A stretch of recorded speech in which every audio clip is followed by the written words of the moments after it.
النصف الثاني من الموسم الرمضاني في كفة وياقوت في كفة. برافو تيم ياقوت عموما، وشكرا سنان العزاوي خصوصا.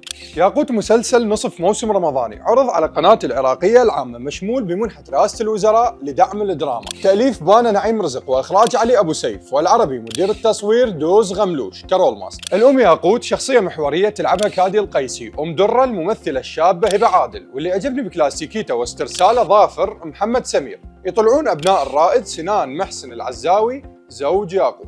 ياقوت مسلسل يجسد دراما أسرية اجتماعية وأحيانا طبقية، تطرق باب الصراع بين الخير والشر، وأحيانا ببئر أعمق الشر والأشر. صراحة عجبتني سولاف، خصوصا أنها تناقضت ويا نفسها كوميديا بهذا الموسم، وقدمت غسان ومين. الرائدتين أميرة جواد وعايدة الغريب، درس أبستمولوجي مجاني بهذا المسلسل، يفكك تجاعيد السنين الفنية اللي اكتسبوها، ويمسح علامة تعجب على جبهة المتلقي اللي يسأل عن سر تألق. أحمد الخفاجي يلعب دور آخر بعد تجربة زهرة عمري على الأنبيسي. أما بيضة القبان والضلع الثالث سنان العزاوي، ما يحتاج أذكر تقلبه ذات اليمين بالتمثيل في بطولة الجنة والنار، ولا ذات الشمال بإخراج نص مسرحي لاذع ألا وهو الجدار السنة الماضية، إنما تجسيده لكاركتر تلبسه اسم على مسمى. كمان صعب بمجتمع عربي شرق أوسطي تبني شخصية موادها الأولية مستنبطة من سنوات الماستر والدكتوراه، وتمحورها حول دور من 15 حلقة غير مسلط عليه الأضواء، وتخلد كاركتر ثاني عدا الأول فرج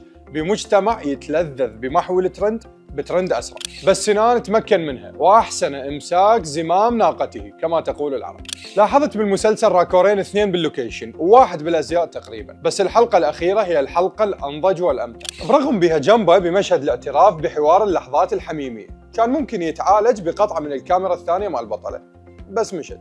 تباوع بعينها متعبني، تدري أنا بلحظة فكرت أنت مو بنتي وظافر مو ابني.